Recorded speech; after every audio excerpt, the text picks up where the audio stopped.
Our ship had been in African waters many months, but the Sicilian invasion was the first violent action for most of its crew.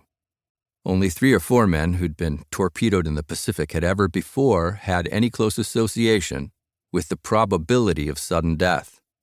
So I know the sailors went into that action just as soldiers go into the first battle, outwardly calm, but inside frightened and sick with worry.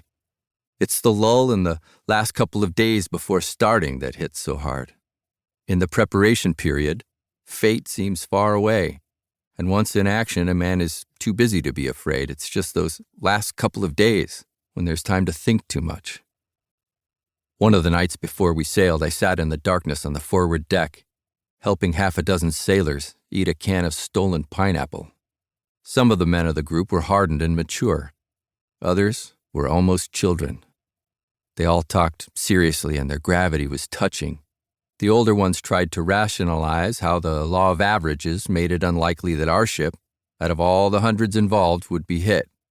They spoke of the inferiority of the Italian fleet and argued pro and con over whether Germany had some hidden Luftwaffe up her sleeve that she might whisk out to destroy us.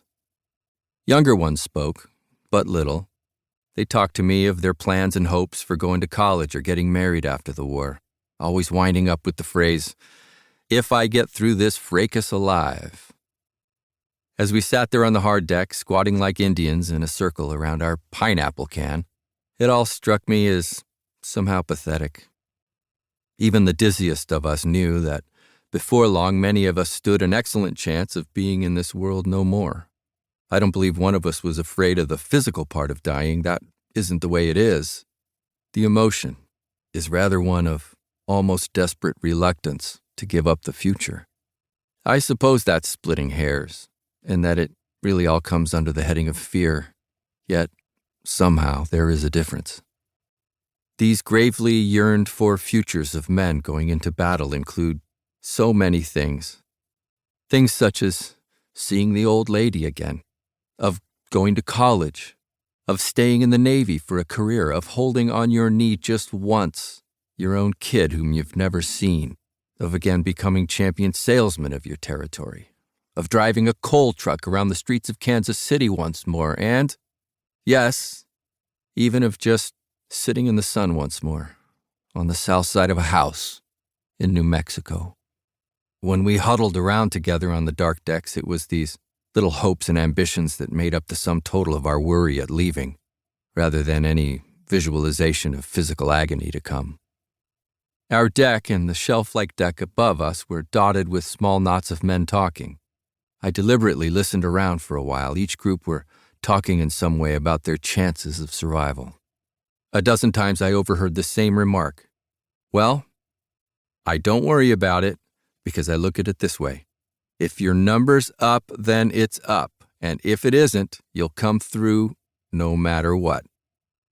Every single person who expressed himself that way was a liar and knew it. But hell, a guy has to say something. I heard oldsters offering to make bets at even money that we wouldn't get hit at all, and 2-to-1, we wouldn't get hit seriously. Those were the offers, but I don't think any bets actually were made. Somehow it seemed sacrilegious to bet on our own lives.